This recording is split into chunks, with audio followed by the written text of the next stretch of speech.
Senhoras e senhores, boa noite, sejam todos bem-vindos. A Universidade Presbiteriana Mackenzie, como parte das comemorações de seus 70 anos, recebe nesta noite o Centro de Música Brasileira. Este evento compõe os 70 presentes com você, que esta universidade, em seu aniversário, oferece à comunidade mackenzista e aos seus convidados. Queremos agradecer à senhora Eudóxia de Barros, presidente do Centro de Música Brasileira, aos músicos Leonardo Feixas, Maria Emília Moura Campos e aos músicos da Orquestra de Cordas Laetari, que conduzirão esta apresentação.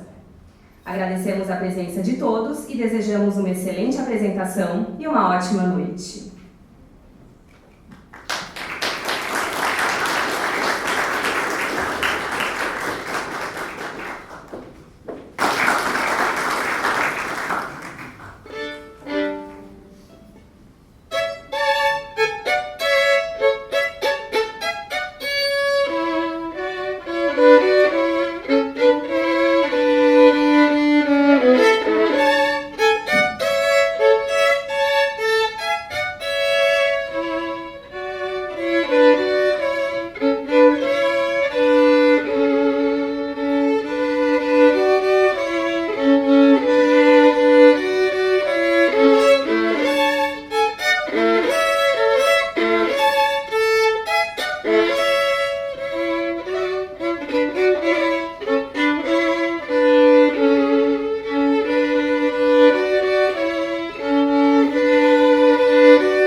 A presença de todos vocês.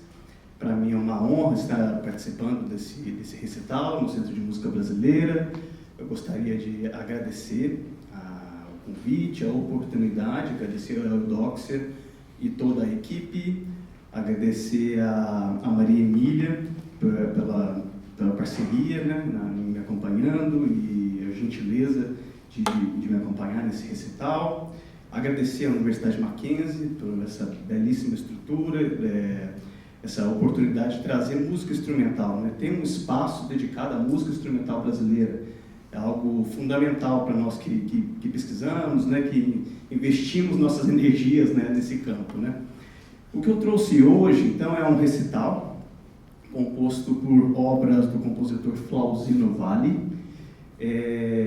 Também é uma obra da compositora Nilceia Baroncelli e uma peça do mestre Oswaldo Lacerda.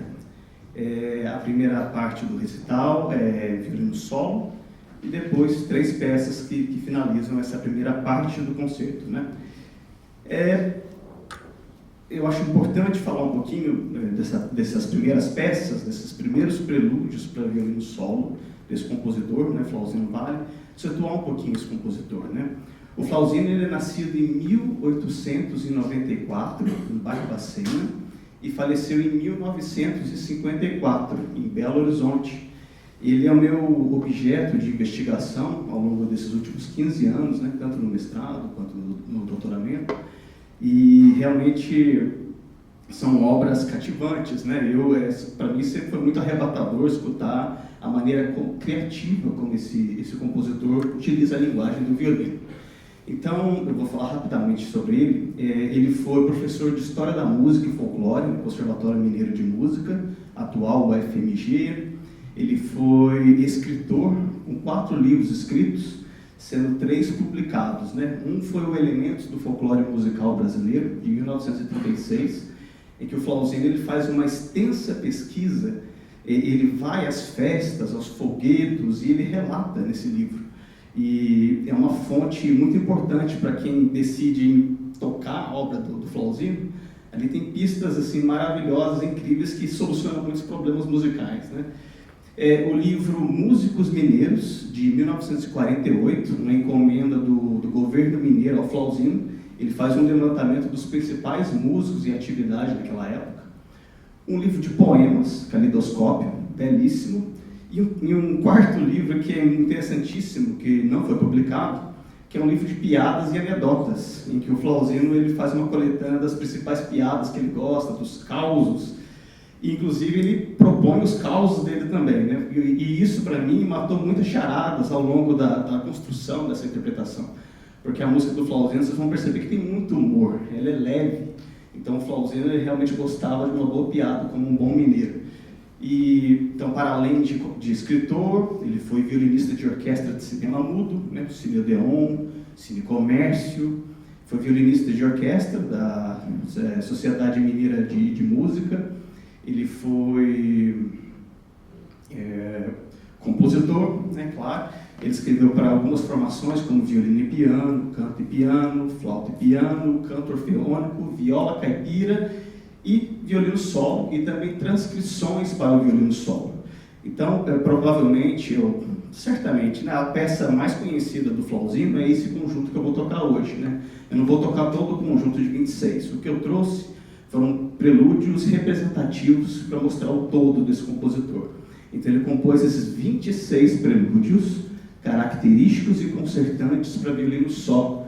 E ele é tão inventivo, ele é tão criativo no uso das técnicas, que chamou a atenção até do Heifetz, né? Jascha Heifetz, aquele violinista lituano de grande reverberação mundial, esteve em Belo Horizonte entre 29 e 30, no Palácio das Artes, e ali conheceu o Flauzino e levou um dos prelúdios para os Estados Unidos. O Heifetz gravou e depois vários outros gravaram, né? Então o Flauzino tem essa obra que circula mundialmente, né? Mas é só essa obra, né? E então, para seguir o recital, essa primeira obra que eu toquei foi o prelúdio número 3, Devaneio, em que ele faz uma referência aos escravos de Jó, né, que é a canção folclórica. Ele utiliza esse material com acordes, né, com todo um virtuosismo idiomático do instrumento. A próxima peça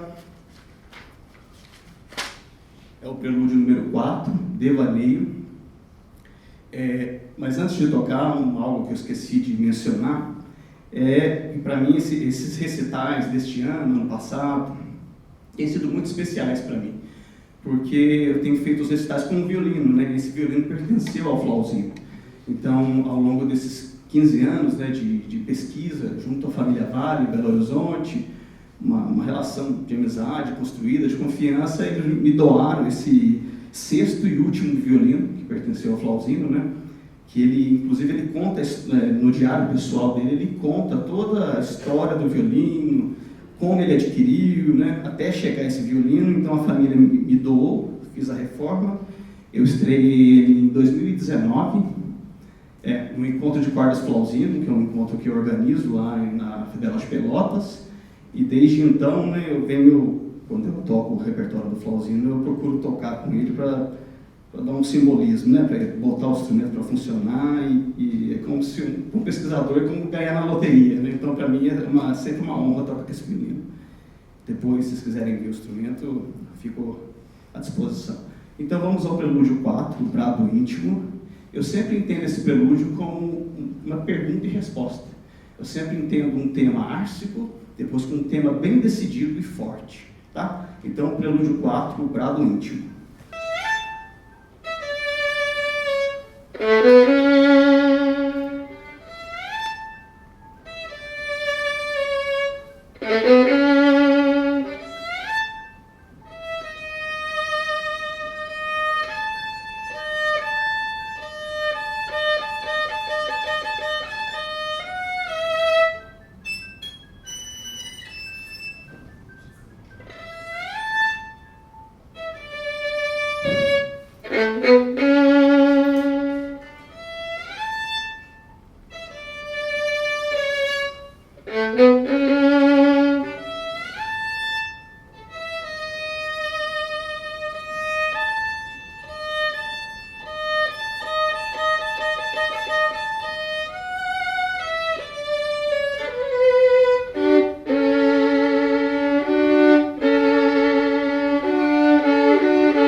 Seguindo, dois prelúdios que quando eu penso numa seleção para ilustrar, para representar as influências no flauzino, eu sempre penso nesses dois.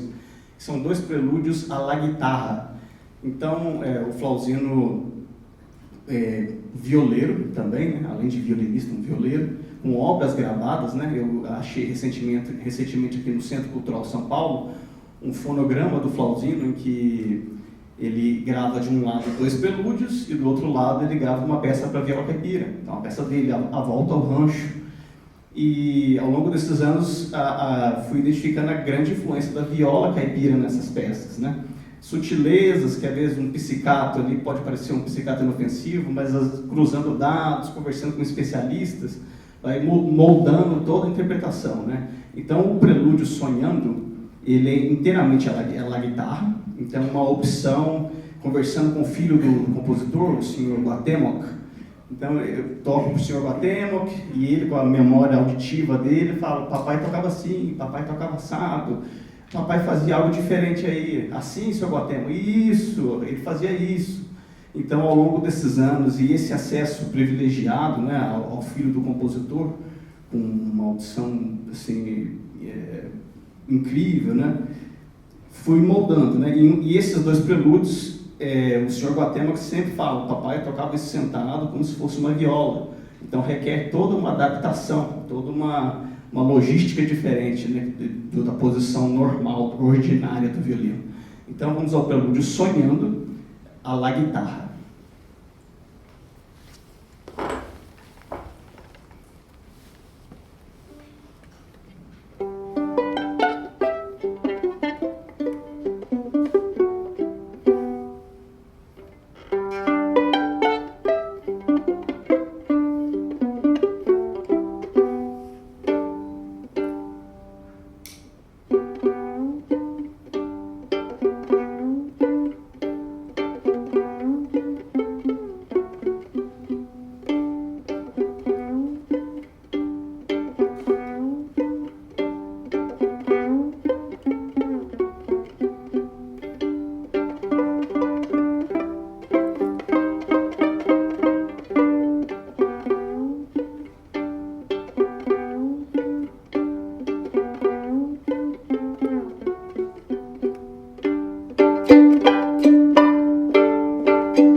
E seguindo, o outro à la guitarra que eu julgo muito simbólico e cheio de pequenas pérolas para o investigador, é nada mastigado, digamos assim, né? O que a partitura reflete ali,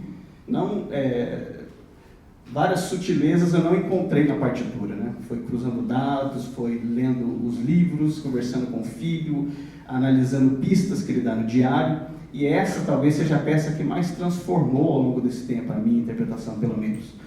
A Porteira da Fazenda, prelúdio 14. Para começar, ele imita, né? No caso aqui, ele realmente imita o som de uma porteira da fazenda, tanto na introdução quanto na coda final. E o timbre da porteira, né? O som da porteira, eu cheguei analisando um dos diários em que ele falava que ele queria que a porteira tivesse um som áspero, né? Ou seja, você já imagina uma porteira bem enferrujada, de Minas Gerais, do interior. Né? Eu, como um bom mineiro, eu sei como é esse som. E o Traduzindo isso para o idioma do violino, provavelmente seria um scratch ou um overpressure, que é a pressão excessiva da crina na corda, algo parecido com isso. Então, esse seria um provável timbre de porteira. Depois é interessante também que ele pede um glissando, ou seja, escorregar de uma nota para outra, que representa o movimento físico da porteira. E depois uma batida do tampo do violino, que representa a porteira batendo no moirão. Então, uma porteira completa na introdução na coda, a minha interpretação ficaria algo parecido com isso.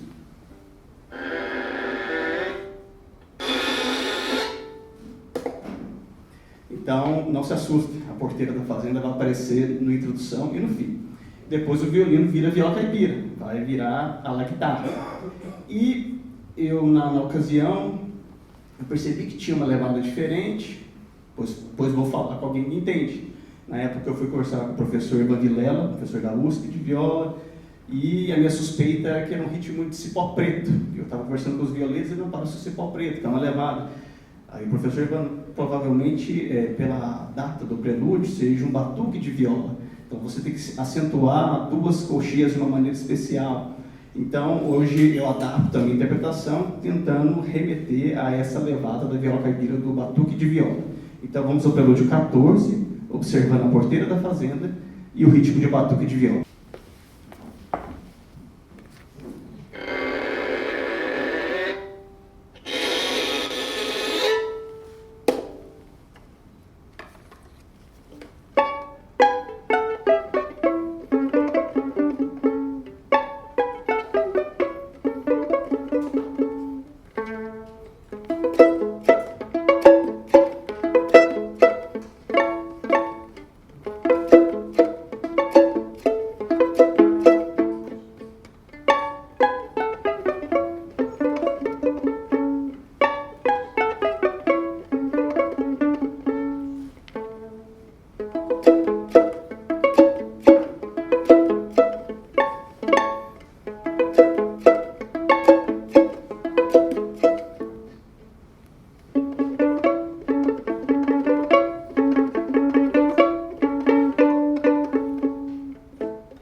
Seguindo, outro que eu julgo interessante, que sempre foi uma questão que eu tinha, né, que seria o prelúdio 9, rondó doméstico. Eu quebrando a cabeça, forma rondó, aí conversando com o senhor Guatema, que nada mais é do que uma brincadeira. Então o Flauzino compôs essa peça em métrica binária, e para os 3 meninos, para as 3 crianças, marchando atrás do pai. Então, rondó doméstico.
um prelúdio que eu particularmente gosto muito, acho muito expressivo, o prelúdio 16, Requiescat in Pace, né, é um Rest in Peace.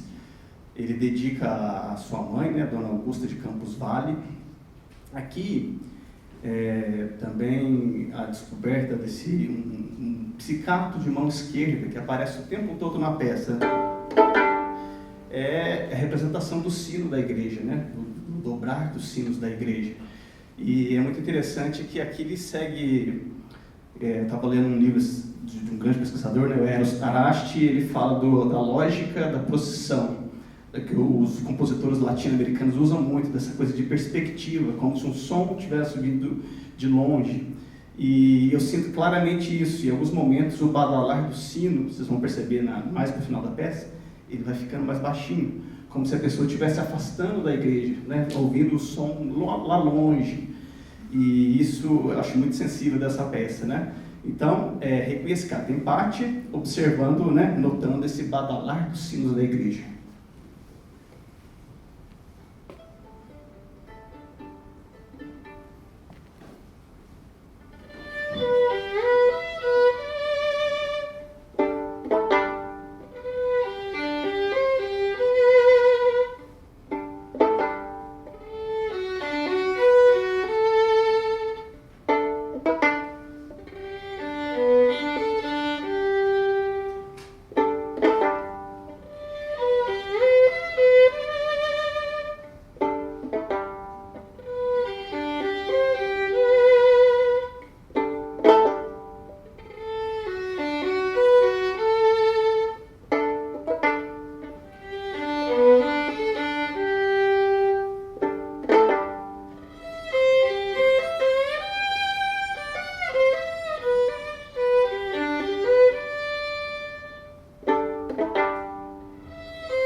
Próximo prelúdio, também não podia faltar, mais aqui eu diria uma evocação de aspectos da viola caipira. Eu identifiquei em 3 momentos, né? Primeiro uma alternância com psicatos de mão esquerda, como se fosse um pontear de viola caipira. Depois as terças e sextas caipiras, chamo vulgo de sextas caipiras. E depois um terceiro momento que a gente identifiquei como um rasqueado de viola, aquele quando o viola toca com a mão inteira, né, através de um golpe de arco que a gente chama de GT, esse golpe, né? Como se fosse o que a gente chama de rasqueado, né, que toca os acordes cheios, né? Então vamos à viola destemida, prelúdio 17.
Outro que eu selecionei também, para finalizar essa parte dos prelúdios, é o prelúdio 20, Tirana rio-grandense. A tirana é uma dança ibérica e foi trazida para o Brasil, se instalou principalmente na região sul, e o Flauzino utiliza um tema musical do musicólogo Renato Almeida e compõe essa obra, né? Notem que tem dois momentos distintos, um momento mais cantabile, mais musical, mais expressivo, e um outro momento dançante, que representa bem, quando você busca ver essa dança, tem esses dois momentos, né? Que os casais dançam juntos, dançante, e depois os casais afastados, com os homens batendo as esporas, as botas, né? E eu vejo tudo isso aqui, a estrutura formal é muito interessante. Então, Tirana rio-grandense.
participação.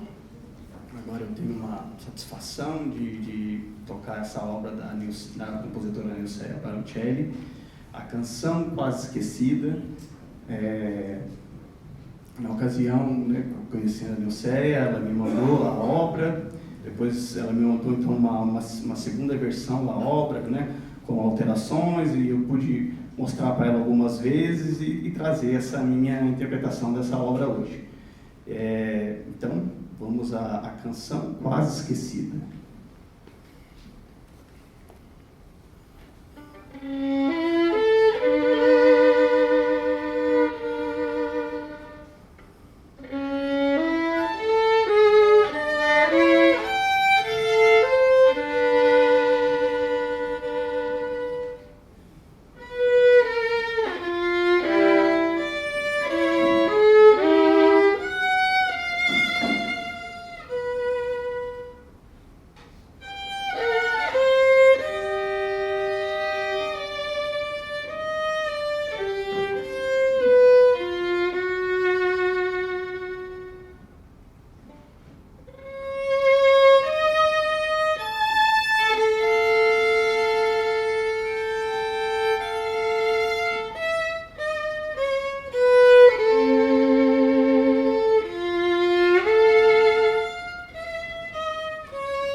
Se a Nilceia está presente, mas...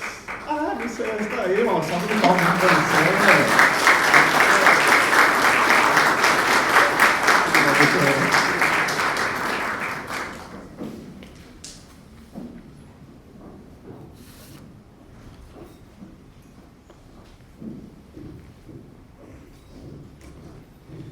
Bem, então agora numa segunda parte dessa minha participação aqui, uma segunda parte violino e piano, então eu gostaria de convidar a Maria Emília para subir ao palco.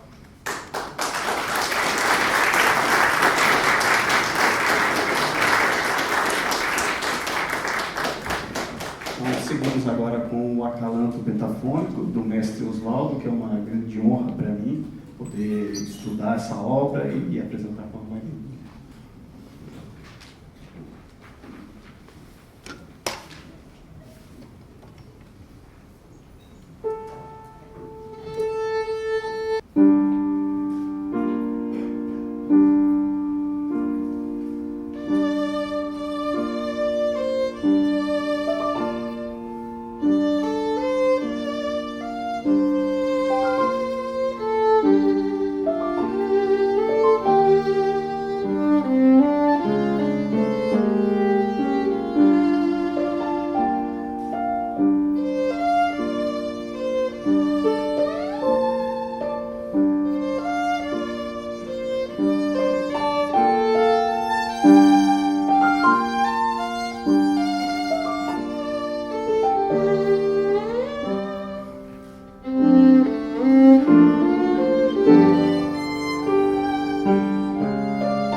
Então, seguindo, Serenin é mais uma obra do Flauzino, agora para violino e piano. É uma das obras que eu fiz o resgate, né? Essa realmente estava fora de circulação, estava em manuscrito, né? E eu fiz a edição, né? Fazendo toda a edição, cruzando com outra. Tinham 2 edições, né? Então fiz uma análise crítica dessas 2 partituras, gerou essa edição para violino e piano. Serenin é um sarau, né? Fui buscando informações, então seria uma obra bem singela, bem simples, e que é um prazer tocar, porque ela soa muito bem para o violino, para o piano, né? Então vamos ao Serenin.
Bem, e para finalizar, a obra Doce Momento, do Flauzino, e eu gostaria de novamente agradecer a oportunidade, o convite de estar aqui, agradecer a presença de todos vocês. Para mim é uma alegria, né, sempre poder divulgar esse compositor maravilhoso que é o Flauzino, né, que ele se torne mais conhecido, né, os estudantes de violino, os profissionais que toquem essas obras maravilhosas, né, que precisam ser descobertas, né?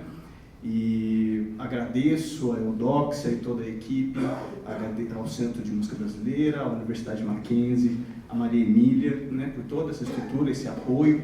Eu me senti muito acolhido e espero que tenham gostado. E essa última peça, o Doce Momento, que para minha surpresa ao longo dessa minha investigação, eu descobri um poema Doce Momento. E aí poema do Flauzino. E quando eu fui ler o poema, olhar as 2 mídias, né, eu percebi muitas similaridades, né, estrutura formal das 2, né, e depois que eu li o poema, eu confesso que a peça instrumental se tornou muito mais interessante, porque parece que a peça conta a história do poema. Então eu vou tomar a liberdade de declamar aqui o poema para vocês entenderem depois a obra musical. Flor encantada e mimosa, que mata devagarinho. Saudade é flor venenosa, flor que não passa de espinho. Vem cá, meu bem, que alegria por ter te agora encontrado. Há quanto tempo eu vivia atrás de ti desvairado. Do céu de meu pensamento desceste minha deidade. Não há mais doce momento que a morte de uma saudade. Flor encantada e mimosa, que mata devagarinho. Saudade é flor venenosa, flor que não passa de espinho. Então, esse poema realmente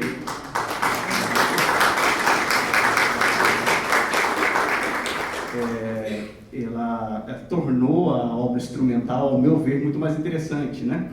Então, vamos lá ao doce momento instrumental. Obrigado.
Boa noite a todos, muito obrigada pela presença nessa noite semi-congelada, né? Obrigada por ter saído de casa e vir aqui para escutar música e se deliciar com ela. Eu não posso começar sem compartilhar um pouquinho a emoção que eu estou sentindo depois de tanto tempo de rever amigos que sempre prestigiavam, sempre acompanhavam os concertos nossos, a nossa vida musical desde muito tempo. Então, se eu ficar muito emocionada, vocês, por favor, dão um desconto. porque realmente vejo amigos que eu não via há muito tempo, né? Teve uma pausa, uma interrupção violenta aí das nossas vidas, principalmente as vidas musicais, né? Durante esses anos de pandemia, e a gente está voltando, graças a Deus, e é, assim, muito emocionante. Nós vamos começar a nossa apresentação agora com uma obra de Hernani Aguiar, Os Três Batuques de Cataguases. Hernani Aguiar, um compositor de Petrópolis, nascido em 1950 e muito ativo, tanto como compositor como professor na Universidade Federal do Rio de Janeiro, e de quem tenho a honra de ser amiga. Então, ele escreveu muitas obras para a orquestra de cordas. A gente pode se surpreender um pouquinho, porque são batuques, né? Mas são para a orquestra de cordas. Então, começando com uma nota bem alegre, bem agitada. Obrigada.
Ainda de Hernani Aguiar, contrastando muito com o que ouvimos de muito rítmico, de muito enérgico, uma cantilena. Observem uma particularidade das obras de juventude do Hernani Aguiar. A melodia é constantemente compartilhada entre todos os naipes. Começa num naipe, continua no outro. E a nossa dificuldade é dar essa ideia justamente de um todo, de uma linha só, apesar das mudanças de timbre e de técnicas.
homenageando não só a música brasileira, mas também as mulheres compositoras. E estamos descobrindo, né, que elas são muito mais numerosas do que a gente sabia. Aqui uma homenagem especial, não só pela música que compôs, mas também pela atuação social. Vamos tocar de Chiquinha Gonzaga, Atraente.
Ainda de Chiquinha Gonzaga, a brasileira.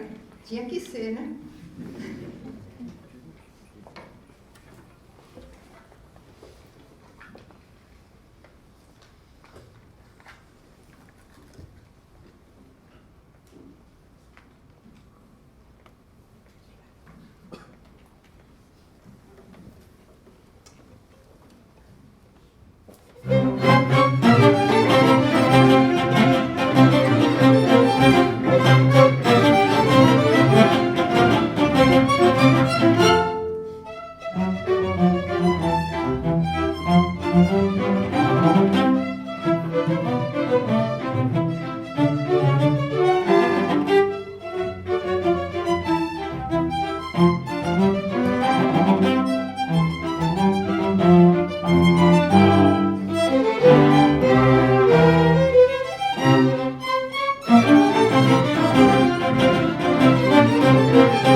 Pensando melhor, não vou anunciar.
Então, depois dessa serenata de autor desconhecido, nós vamos tocar um choro de Edmundo Villani, também um grande amigo, muito atuante no Centro de Música Brasileira.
mais um compositor, um grande compositor brasileiro, Francisco Mignoni. Aproveitamos, né, a presença dele no programa para também lembrar das comemorações do centenário da Semana de Arte Moderna, né, em 1922, onde Francisco Mignoni travou conhecimento e começou a frequentar Villa-Lobos. E ficou o ídolo dele, e a partir de então a música dele se tornou ainda mais decididamente nacionalista. Dele, de Francisco Mignoni, nós vamos tocar o Miudinho.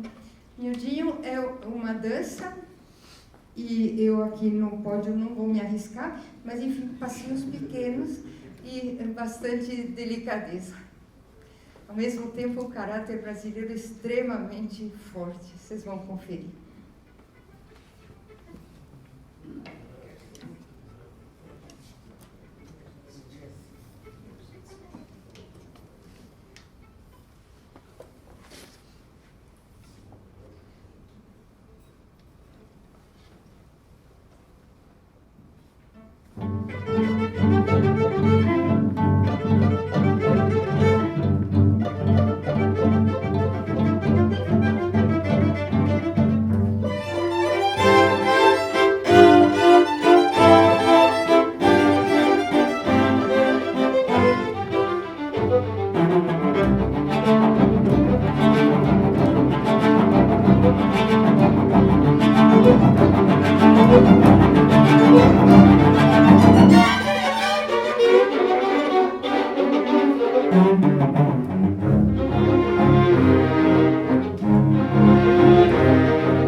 E agora a maior homenagem de todas esta noite, a nosso mestre Oswaldo Lacerda, tocando a dança do seu quarteto de cordas que ele transcreveu para a orquestra de cordas, uma obra de dimensões realmente orquestrais, e quando viu a realização em quarteto, resolveu transformá-la para uma obra para orquestra de cordas. Então, a dança de Oswaldo Lacerda.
Eudóxia, o que tocamos agora?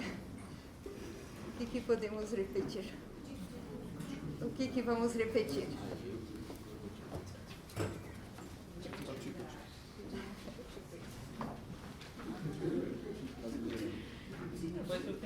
Tá bom, tico-tico então.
Muriel e a toda a orquestra, muito obrigada do Centro de Música Brasileira, que esse concerto esteve em vias de ser cancelado, porque quem faria essa segunda parte seria a flautista Celina Charlier, que à última hora recebeu um comunicado lá de Nova York, onde ela reside, para uma apresentação muito mais compensadora. Então dá para entender. E a Muriel, com muita boa vontade, tarde, em cima da hora, como eles estão sempre estudando, trabalhando. Então, ela tinha repertório para poder se apresentar brilhantemente, né? Parabéns a todos, brilhantemente nessa noite. Eu agradeço demais, muito mesmo. Vocês salvaram a noite de hoje. E parabéns.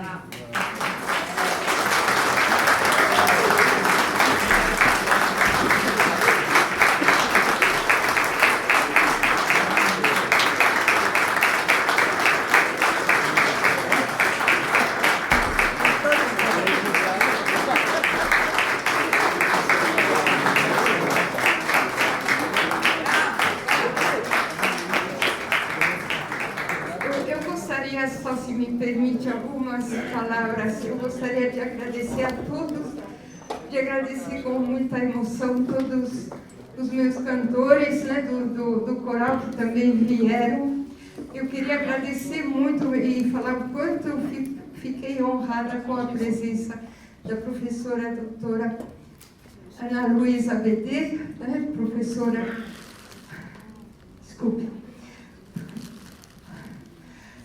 professora titular da Faculdade de Filosofia da USP, que está ali. E muito obrigada.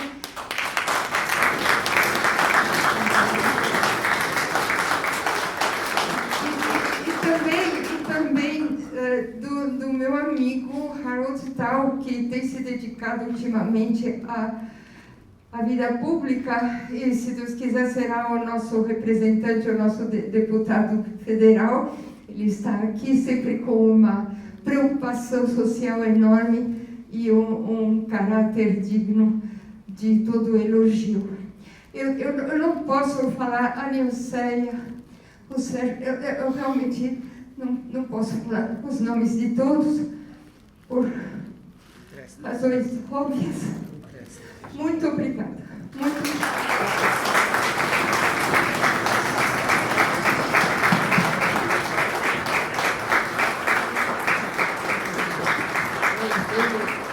Realmente é um privilégio ter a Orquestra de Cordas Letari na programação, que já passa de 300 e poucas, organizada com muita propriedade pela maravilhosa Eudóxia de Barros. A ela e a toda a diretoria do Centro de Música Brasileira, nós temos que homenagear com uma salva de palmas.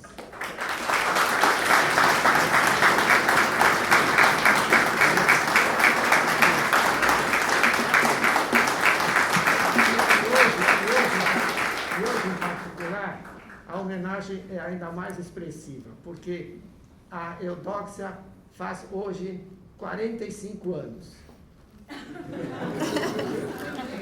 Amanhã é apenas nós já estamos. Parabéns.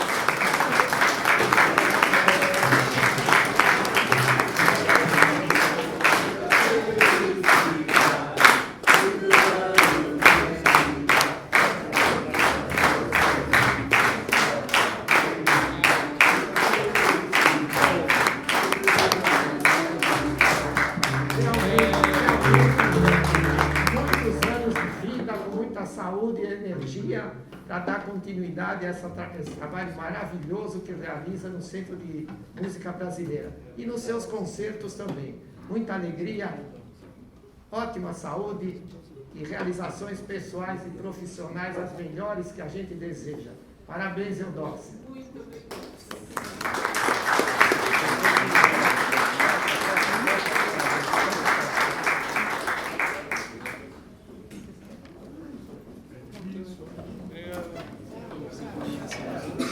Obrigado.